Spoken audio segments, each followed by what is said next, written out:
എല്ലാവർക്കും പുതിയൊരു വീഡിയോയിലോട്ട് സ്വാഗതം. ഇന്നത്തെ വീഡിയോ മുടിക്ക് വേണ്ടിയിട്ടുള്ളതാണ്. മുടി കൊഴിച്ചിലൊക്കെ മാറി മുടി നല്ലോണം വളരാനും നല്ല ഉള്ളു കിട്ടാനും വേണ്ടിയിട്ട് എണ്ണ കാച്ചുമ്പോൾ ഈ രീതിയിലൊന്ന് കാച്ചി നോക്കണം. അപ്പോൾ നമുക്ക് വീഡിയോയിലോട്ട് പോകാം. അതിനു മുന്നേ ചാനൽ സബ്സ്ക്രൈബ് ചെയ്യാതെ കാണുന്നവരുണ്ടെങ്കിൽ ഒന്ന് സബ്സ്ക്രൈബ് ചെയ്തേക്കണേ. സാധാരണയായിട്ട് നമ്മൾ എണ്ണ കാച്ചുമ്പോഴേക്കും അതിൽ ചേർക്കുന്ന എല്ലാ സാധനങ്ങളും നമ്മൾ എന്ത് ചെയ്യും, നല്ലപോലെ അരച്ചെടുത്തിട്ടാണ് ആ എണ്ണയിലോട്ട് ചേർക്കുന്നത്. ഇതിപ്പോൾ ഞാൻ അങ്ങനെ ഒന്നും ചെയ്യുന്നില്ല കേട്ടോ. കാരണം എന്താണെന്ന് വെച്ചാൽ പണ്ടൊക്കെ അപ്പച്ചിക്ക് എണ്ണ ഉണ്ടാക്കും കേട്ടോ. എണ്ണ ഉണ്ടാക്കുമ്പോൾ അന്ന് മിക്സി ഒന്നും ഇല്ലായിരുന്നു. അന്ന് അവരത് ചതച്ചും കൈയിട്ട് ചെറിയ ചെറിയ പീസൊക്കെ ആക്കി എണ്ണയിലിട്ടാണ് എണ്ണ കാച്ചാറ്. പക്ഷെ അന്നും നമുക്ക് മുടിയൊക്കെ വളർച്ച ഉണ്ടായിരുന്നല്ലോ.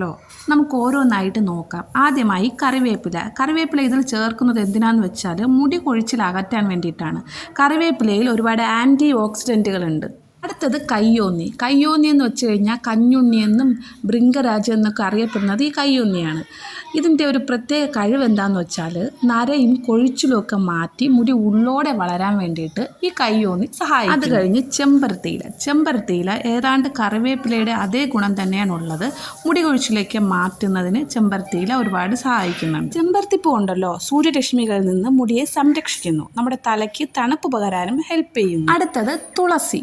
താരനെ തുരത്താനും മുടി പെട്ടെന്ന് വളരാനും തുളസി സഹായിക്കുന്നു. പിന്നെ ഉള്ളി എന്ന് വെച്ചാൽ കുഞ്ഞുള്ളി നമ്മൾ ഏത് എണ്ണക്കൂട്ടിലും മെയിനായിട്ട് ഉള്ള സംഭവമാണ് കുഞ്ഞുള്ളി വെച്ചാൽ മുടി കൊഴിച്ചിലിന് ഒരു നല്ലൊരു പരിഹാരമാണ് കുഞ്ഞുള്ളി. പിന്നെ മൈലാഞ്ചി എന്തിനാന്ന് വെച്ചാൽ നര കുറയ്ക്കാനും മുടിക്ക് നല്ല നിറം നൽകാനും മൈലാഞ്ചി സഹായിക്കുന്നു. പിന്നെ ചേർക്കുന്നത് നെല്ലിക്ക ഉണ്ടെങ്കിൽ താരൻ പോകാനും തലയിലുണ്ടാകുന്ന ചൊറിച്ചിലൊക്കെ മാറാനും നെല്ലിക്ക നല്ലപോലെ സഹായിക്കുന്നു. അത് കഴിഞ്ഞ് കറ്റാർവാഴ മുടിക്ക് തിളക്കം നൽകാനും മൃദുത്വം നൽകാനും സഹായിക്കുന്നു.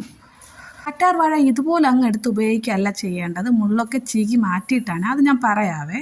പിന്നെ ഒഴിച്ചുകൂടാൻ പറ്റാത്ത ഒന്നാണ് ഉലുവയും നമ്മൾ സാധാരണ എല്ലാ എണ്ണക്കൂട്ടിലും ഉലുവയും കൂടെ ഉൾപ്പെടാറുണ്ട്. ഉലുവ 1 മണിക്കൂറോ 2 മണിക്കൂറോ കുതിർത്ത് വെച്ച ഉലുവ മുടിക്ക് കട്ടി നൽകാനും മുടിയുടെ ആരോഗ്യം നിലനിർത്താനും വേണ്ടിയിട്ടാണ് ഈ ഉലുവ ഇതിലോട്ട് ചേർക്കുന്നത്. അവസാനമായിട്ട് കുരുമുളകിന് വേറെ പ്രത്യേകത ഒന്നുമില്ല. കുരുമുളക് ചേർക്കാൻ കാരണം ഈ ജലദോഷമൊക്കെ വരാതിരിക്കാൻ വേണ്ടിയിട്ടാണ് കേട്ടോ. അപ്പോൾ ഇത്രയാണ് നമുക്ക് എണ്ണ കാച്ചാൻ വേണ്ടിയിട്ടുള്ള സാധനങ്ങൾ കേട്ടോ. പള്ളിയിൽ മണി അടിക്കുന്നുണ്ട്. ഇനി നമുക്ക് ഇവയെല്ലാം തന്നെ നല്ല പോലെ ഒന്ന് കഴുകി വൃത്തിയാക്കി എടുക്കണം കേട്ടോ. ഞാനിപ്പോൾ എല്ലാം കഴുകി വൃത്തിയായിട്ട് എടുത്തിട്ടുണ്ട്. ഇതിൽ നിങ്ങൾ ശ്രദ്ധിക്കേണ്ട കാര്യം, നമ്മുടെ നെല്ലിക്കയും കുഞ്ഞുള്ളിയും ഉണ്ടല്ലോ, ഇവ രണ്ടും ഒന്ന് ചതച്ചെടുക്കണേ. നെല്ലിക്ക അതിൻ്റെ കുരു ഒന്നങ്ങ് മാറ്റിയതിന് ശേഷം ഒന്ന് ചതച്ചെടുത്തോണേ. അതുപോലെ നമ്മുടെ കറ്റാർവാഴ 2 സൈഡിലുള്ള മുള്ളുകളൊക്കെ ഒന്ന് ചീകി കളഞ്ഞ് അതിലെ ഒരു മഞ്ഞക്കറ ഉണ്ടല്ലോ അതൊക്കെ ഒന്ന് കളഞ്ഞ്, തൊലി വേണമെങ്കിൽ കളയാം, ഇല്ല എങ്കിൽ വേണ്ട. ഞാനിപ്പോൾ ഇവിടെ തൊലി കളഞ്ഞിട്ടില്ല.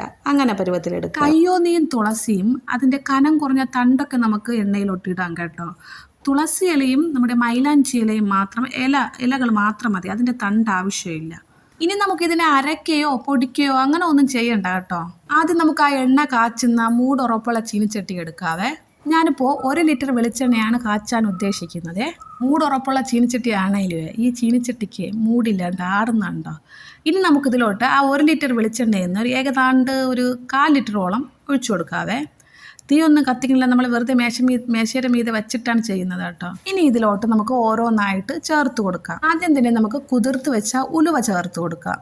ഞാൻ ഉലുവ എടുത്തത് 2 സ്പൂണാണ് കേട്ടോ. ഇതിപ്പോൾ കുതിർന്ന് വന്നപ്പോഴേക്കും അത് ഏതാണ്ട് ഒരു 3-4 സ്പൂണോളം തോന്നിക്കുന്നുണ്ട്. അത് കഴിഞ്ഞ് കറ്റാർവാഴ ചേർത്ത് കൊടുക്കുന്നുണ്ട്. കറ്റാർവാഴ കണ്ടോ, കുഞ്ഞു കഷ്ണങ്ങളാക്കി മുറിച്ചതാണ്, തൊലിയൊന്നും കളഞ്ഞിട്ടില്ല. അത് കഴിഞ്ഞ് ചെമ്പരത്തിയിലാണെങ്കിൽ വലുതായത് കൊണ്ട് തന്നെ കുഞ്ഞായിട്ട് നമ്മൾ കട്ട് ചെയ്താണ് ചേർക്കുന്നത് കേട്ടോ. ചെറിയ പീസുകളാക്കി മുറിക്കുന്നുണ്ട്. ഇനി കറിവേപ്പില ചേർത്ത് കൊടുക്കാവേ. കറിവേപ്പില കുഞ്ഞ് സൈസ് ആണെങ്കിലും നമുക്ക് പറ്റുന്നിടത്തോളം അതൊന്ന് ചെറുതായിട്ട് കട്ട് ചെയ്ത് തന്നെ ചേർക്കാം. അതുപോലെ തന്നെ മൈലാഞ്ചിയിലയും നമുക്ക് പറ്റുന്നിടത്തോളം കുഞ്ഞായിട്ടൊന്ന് കട്ട് ചെയ്ത് ചേർക്കാം, അല്ലെങ്കിൽ മുഴുവനോടെ ഇട്ടിരുന്നാലും സാരമില്ല. കുഞ്ഞിലയല്ലേ. അടുത്തതായി ചേർത്ത് കൊടുക്കുന്നത് കയ്യോന്നി ഞാൻ നേരത്തെ പറഞ്ഞല്ലോ, അതിൻ്റെ തണ്ടോടെ നമുക്ക് ചേർത്ത് കൊടുക്കാം. കൈ കൊണ്ടോ കത്രിക കൊണ്ടോ കുഞ്ഞായിട്ട് കഷ്ണങ്ങളാക്കിയതിന് ശേഷം ചേർത്ത് കൊടുത്തോണ്ടാൽ മതിയേ. അടുത്ത് തുളസിയില ഇതുപോലെ തന്നെയാണ്. തുളസിയിലയുടെ ഇലയും പൂഭാഗവും ഒക്കെ ചേർക്കാം കേട്ടോ. തണ്ട് നല്ല കട്ടിയുള്ള തണ്ടാണെങ്കിൽ മാത്രം ഒന്ന് കളഞ്ഞതിന് ശേഷം ബാക്കിയുള്ള എല്ലാ ഭാഗവും നമുക്ക് എണ്ണയിലോട്ടിടാം. ഇപ്പോൾ നേരത്തെ ചേർത്ത എണ്ണ കാണാത്ത അത്രയും ലെവലിൽ നമ്മുടെ ഇലകളൊക്കെ കൊണ്ട് നിറഞ്ഞായി കേട്ടോ. ഇനി നമുക്കൊന്ന് ചെറുതായിട്ടൊന്ന് ഇളക്കി കൊടുക്കാവേ. ഈ ഇലകളെല്ലാം നല്ലോണം ആ എണ്ണയിൽ താഴ്ത്തി വച്ചതിന് ശേഷം നമുക്ക് ലേശം എണ്ണ കൂടെ ഒന്ന് ചേർത്ത് കൊടുക്കാം. എന്നിട്ട് നമുക്ക് ബാക്കിയുള്ള സാധനങ്ങളൊക്കെ ഇട്ട് കൊടുക്കാവേ. 1 ലിറ്റർ എണ്ണയിൽ ഞാൻ ഏതാണ്ട് 1/4 ലിറ്ററോളം ഒഴിച്ച് കഴിഞ്ഞു. ഇനി നമുക്ക് 1/4 ഭാഗം കൂടെ ഒന്ന് ചേർത്ത് കൊടുക്കാവേ. അത് കഴിഞ്ഞ് നമുക്കിതിലോട്ട് ചേർത്ത് കൊടുക്കേണ്ട ബാക്കി സാധനങ്ങൾ ചേർക്കാവേ. അതായത് കുഞ്ഞുള്ളി, പിന്നെ നെല്ലിക്ക, പിന്നെ എന്തുകൊണ്ട് ഉലുവ ഉണ്ട്, അത് കഴിഞ്ഞ് കുരുമുളക്, ഇത്രയും സാധനങ്ങൾ കൂടെ ഇതിലൊന്ന് ആഡ് ചെയ്ത് കൊടുക്കാവേ. ഇപ്പോൾ ഇതിലോട്ട് ചെമ്പരത്തി ഇതൾ ഒഴിച്ച് ബാക്കിയെല്ലാം ചേർത്തായി കേട്ടോ. ഇനി നമുക്കിത് ഇളക്കി കൊടുക്കാം. ഈ ചീനച്ചട്ടി 1 ലിറ്ററിൻ്റെ ചീനച്ചട്ടിയാണ് കേട്ടോ. എണ്ണ ഒഴിക്കുമ്പോൾ ഈ 1 ലിറ്റർ ചീനച്ചട്ടി നിറഞ്ഞ് നിൽക്കുകയാണെങ്കിൽ എണ്ണയിൽ കള്ളത്തരയില്ല കേട്ടോ. 1 ലിറ്റർ ഉണ്ട് അതുപോലെ. ഞാനിത് ബാക്കി കൂടെ ഒഴിച്ച് കൊടുക്കുവാണ്. ഏതാണ്ട് ചീനച്ചട്ടി എല്ലാം കംപ്ലീറ്റ് ആയിട്ട് നിറഞ്ഞായി കേട്ടോ. എണ്ണയിൽ അധികം കള്ളത്തരമൊന്നും ഇല്ല. ഇനി നമുക്കിതിനെ അടുപ്പത്തോട്ടൊന്ന് മാറ്റാവേ. ചെമ്പരത്തി ഇതൾ മാത്രം ഞാൻ മാറ്റി വെച്ചിട്ടുണ്ട്. അത് ഏതാണ്ടൊരു അരപ്പരുവത്തിൽ നമുക്ക് എണ്ണയിലോട്ട് ഇട്ട് കൊടുക്കേണ്ടതാണ് കേട്ടോ. ഇപ്പോൾ ഇതാ ഞാൻ എണ്ണേനെ അടുപ്പത്തോട്ട് വച്ചിട്ടുണ്ട്. വയ്ക്കുന്ന സമയത്ത് തീ നല്ലപോലെ കൂട്ടി വെക്കണേ. നല്ലപോലെ തിള വരാൻ കണക്കാക്കി നല്ല ലെവലിൽ കൂട്ടി വെക്കണേ. തിള വന്നു കഴിഞ്ഞാൽ പിന്നെ അതിനുശേഷം നമുക്ക് മീഡിയം ഫ്ലെയിമിലോ ലോ ഫ്ലെയിമിലോട്ടൊക്കെ ഒന്ന് മാറ്റാവേ. ഇതാ ഇപ്പോൾ കണ്ടോ നല്ലപോലെ തിള വന്നായി. എല്ലായിടവും നല്ലപോലെ തിളയ്ക്കുന്നുണ്ട്. ഇനി നമുക്ക് എന്ത് ചെയ്യാം, ഇത് ലോ ഫ്ലെയിമിലോട്ടൊന്ന് മാറ്റി വയ്ക്കാവേ. അപ്പോൾ ഈ ഫുള്ളായിട്ടുള്ള തിള ഒന്ന് മാറി നടുക്ക് മാത്രം ആ തിള വന്ന് ഒതുങ്ങി നിൽക്കും. തീ നല്ലപോലെ കുറച്ച് വെച്ചിട്ട് ഇത് കാച്ചാൻ കാരണം എന്താണെന്നറിയാമോ? ഇത് പെട്ടെന്ന് അങ്ങ് കരിഞ്ഞു പിടിക്കാതിരിക്കാൻ വേണ്ടിയിട്ടാണ് കേട്ടോ. കാരണം ഇതിലുള്ള സാധനങ്ങളുടെ കംപ്ലീറ്റ് ആയിട്ടുള്ള സത്ത് നമുക്ക് ഈ എണ്ണയിൽ അങ്ങ് ഇറങ്ങി കിട്ടണം. അതിന് വേണ്ടിയിട്ടാണ് തീ നല്ലപോലെ കുറച്ച് വയ്ക്കുന്നത്. ഇനി 10 മിനിറ്റ് കഴിഞ്ഞ് നോക്കാവേ. ഇതിപ്പോൾ 10 മിനിറ്റ് ശേഷമുള്ള വീഡിയോ ആണ്. ഇതിൻ്റെ അകത്തുള്ള സംഭവങ്ങളൊന്നും ആയിട്ടില്ല. ചെറുതായിട്ടൊന്ന് വാടിയിട്ട് മാത്രമേ ഉള്ളൂ കേട്ടോ. ഈ എണ്ണ ഏതാണ്ട് 50 മിനിറ്റോ 45 മിനിറ്റോളം നമ്മുടെ ഈ അടുപ്പിൽ ഇരിക്കണം കേട്ടോ. 20 മിനിറ്റ് ശേഷം ആകുമ്പോഴേക്കും നമുക്കിതിൽ ചെമ്പരത്തി ഇതൾ ചേർത്ത് കൊടുക്കാവേ. ചെമ്പരത്തി ഇതൾ ആദ്യമേ ചേർത്ത് കഴിഞ്ഞാൽ നല്ലപോലെ അങ്ങ് കരിഞ്ഞു പോകും കേട്ടോ. അതുകൊണ്ടാണ് പകുതി ആകുമ്പോഴേക്കും ചേർത്ത് കൊടുക്കുന്നത്. ഇപ്പോൾ 20 മിനിറ്റ് കഴിഞ്ഞായിരുന്നേ. ഇനി ഞാൻ ഇതിലോട്ട് ചെമ്പരത്തി ഇതളുകളൊക്കെ ഒന്ന് ഇട്ട് കൊടുക്കുവാണ്. ഉടനെ തന്നെ ആ ചെമ്പരത്തി ഇതളുകൾ വാടുന്നതെന്ന് കണ്ടറിയാം. കാരണം തിളച്ച എണ്ണയിൽ പെട്ടെന്ന് ഇട്ട ഉടനെ തന്നെ അത് ചുവന്ന കളർ അടിക്കുകയും പെട്ടെന്ന് തന്നെ അങ്ങ് ഇതാവുകയും ചെയ്യുന്നുണ്ട് കണ്ടോ.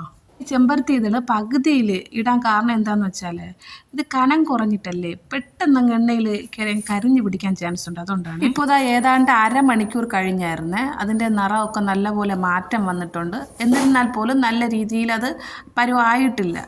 പച്ചയോടെ തന്നെ കിടപ്പുണ്ട്. നല്ല കറുത്ത നിറമൊക്കെ വരണം. പക്ഷേ കരിഞ്ഞു പോകാനും പാടില്ല. അരമണിക്കൂർ കഴിഞ്ഞിട്ടുള്ളതാണ് ഇത്. ഇതാ എണ്ണ പരുവത്തിലായിട്ടുണ്ട്. ഏതാണ്ട് 45 മിനിറ്റ് കഴിഞ്ഞായിരുന്നു കേട്ടോ. കാഴ്ചയിൽ നിങ്ങൾക്ക് അവിടെ ഇവിടെയായിട്ട് പച്ച കളർ കാണുന്നുണ്ട്. ഇതിപ്പോൾ നിർത്തി കഴിഞ്ഞ് കഴിഞ്ഞാൽ ഈ ചൂടിൽ കിടന്ന് നമുക്ക് ബാക്കിയുള്ള ഭാഗം എല്ലാം പരുവത്തിൽ എത്തിക്കോളും കേട്ടോ. അല്ലാണ്ട് കറുപ്പ് നിറം കിട്ടാൻ വേണ്ടി വെയിറ്റ് ചെയ്തതിന് ശേഷം ഓഫ് ചെയ്താലുണ്ടല്ലോ പിന്നെ നമ്മൾ ഈ ചീനിച്ചട്ടിയിൽ കിടന്നുകൊണ്ട് അത് നല്ലപോലെ കരിയാൻ ചാൻസ് ഉണ്ട് കേട്ടോ. ഇതെങ്ങനെയാണ് ഇതിൻ്റെ പരുവം മനസ്സിലാക്കുക എന്ന് ചോദിച്ചു കഴിഞ്ഞാൽ എണ്ണയുടെ നിറം നല്ലപോലെ ഒരു കടും പച്ച കളറിൽ വരും. പിന്നെ അത് കഴിഞ്ഞാൽ ഇതിലുള്ള ഒന്നീ കറിവേപ്പില ഇല്ലെങ്കിൽ മൈലാഞ്ചിയില എടുത്തൊന്ന് കയ്യിലോട്ട് വെച്ചൊന്ന് ഉടച്ചു നോക്കണം. അപ്പോൾ നല്ലപോലെ ഒന്ന് പൊടിഞ്ഞ് കിട്ടണം. എങ്കിലാണേൽ എണ്ണ പരുവായി എന്ന് നമുക്ക് കരുതാം കേട്ടോ. അതുമല്ലാതെ നമ്മൾ ഈ കരണ്ടി ഉണ്ടല്ലോ, ഈ സ്പൂൺ ഉപയോഗിച്ച് ഇതിനകത്തൊന്ന് ഇളക്കുമ്പോഴേക്കും കിളിമ്പിലും എന്നൊരു സൗണ്ടൊക്കെ കേൾക്കും. അതിലൂടെ നമുക്ക് എണ്ണയുടെ ആ പരുവം നമുക്ക് മനസ്സിലാക്കി കിട്ടും കേട്ടോ. ഇപ്പോൾ ഓഫാക്കിയതിന് ശേഷം 1-2 മണിക്കൂർ ശേഷം കഴിഞ്ഞ് നിങ്ങൾ ചെന്ന് നോക്കിക്കഴിഞ്ഞാൽ നിങ്ങൾക്ക് ഇതിൽ പച്ചമയമൊന്നും കാണത്തില്ല. എല്ലാം ഒരു ബ്ലാക്ക് കളറായി കിട്ടും കേട്ടോ. ഇതാ ഇതുപോലെ. ഇതിപ്പോൾ ഞാൻ എണ്ണ കാച്ചി 2-3 മണിക്കൂർ ശേഷം ഉള്ളതാണ് കേട്ടോ. ഇത് ചീനിച്ചട്ടിയിൽ അങ്ങനെ വച്ചിരിക്കുവാണ്. ഇതിന് 2 ദിവസത്തോളം അങ്ങനെ നമുക്ക് ചീനിച്ചട്ടി തന്നെ വച്ചിരിക്കാവേ. അതിനുശേഷം ആദ്യം ഒരു അരിപ്പ് ഉപയോഗിച്ച് എണ്ണയെല്ലാം ഒരു ബോട്ടിലിലോട്ട് ആക്കിക്കോണേ. തീർന്നില്ല. ബാക്കിയുള്ള ഈ കണ്ടന്റ് ഉണ്ടല്ലോ, ബാക്കിയുള്ള സാധനങ്ങളെല്ലാം ഒരു കോട്ടൺ തുണി ഉപയോഗിച്ച് വീണ്ടും പിഴിഞ്ഞ് അതിൽ നിന്നും എണ്ണ എടുത്തോണം കേട്ടോ. ഇതിനി എങ്ങനെയാണ് തേക്കുന്നതെന്നും കൂടെ പറയാവേ. കുളിക്കുന്നതിന് 1/2 മണിക്കൂറോ 1 മണിക്കൂറോ മുന്നേ ആയിട്ട് തലയിൽ നല്ലോണം തേച്ച് പിടിപ്പിക്കണം. അതായത് തലയോട്ടിയിലും മുടിയിലും ഒക്കെ നല്ലോണം ഒന്ന് തേച്ച് പിടിപ്പിച്ചതിന് ശേഷം നമ്മൾ തെറ്റൊക്കെ എടുക്കുമല്ലോ, ചീപ്പ്, നല്ല വലിയ പല്ലുള്ള ചീപ്പ്, അതുപയോഗിച്ച് 4-5 തവണ വലിച്ചു വിടണം. എങ്കിൽ മാത്രമേ ഈ എണ്ണ തലയോട്ടിയിൽ പിടിക്കത്തുള്ളൂ. രാത്രി തലയിൽ തേച്ചിട്ട് കിടക്കാൻ പറ്റുന്നുള്ളവർക്ക് അങ്ങനെ തേക്കാം കേട്ടോ. മിക്കവർക്കും അങ്ങനെ പറ്റത്തില്ല. ജലദോഷമൊക്കെ വരാൻ ചാൻസ് ഉണ്ട്. പറ്റുന്നവർക്ക് അങ്ങനെ ഉപയോഗിക്കാം. ഇല്ലാത്തവർ 1/2 മണിക്കൂറോ 1 മണിക്കൂറോ മുന്നേ ഇതുപോലെ അങ്ങ് ചെയ്തുകൊണ്ടാൽ മതി. അപ്പോൾ ഇത് നിങ്ങളൊക്കെ ഒന്ന് ട്രൈ ചെയ്ത് നോക്കണം. ട്രൈ ചെയ്തതിന് ശേഷം അഭിപ്രായങ്ങളൊക്കെ കമൻറ്റിലൂടെ ഒന്ന് അറിയിക്കണം കേട്ടോ. പോസിറ്റീവായിരിക്കും. കാരണം ഞാൻ എൻ്റെ മോക്ക് ഉപയോഗിച്ചിട്ട് നല്ല റിസൾട്ട് കിട്ടിയത് കൊണ്ട് മാത്രമാണ് ഞാൻ നിങ്ങൾക്ക് ഇപ്പോൾ ഇത് ചെയ്ത് കാണിക്കുന്നത്. അപ്പോൾ നല്ല റിസൾട്ട് തന്നെ എല്ലാവർക്കും കിട്ടും കേട്ടോ. അപ്പോൾ വീഡിയോ ഇഷ്ടമായാൽ ലൈക്ക് ചെയ്യാനും സബ്സ്ക്രൈബ് ചെയ്ത് സപ്പോർട്ട് ചെയ്യാനും മറന്നേക്കല്ലേ. Thank you.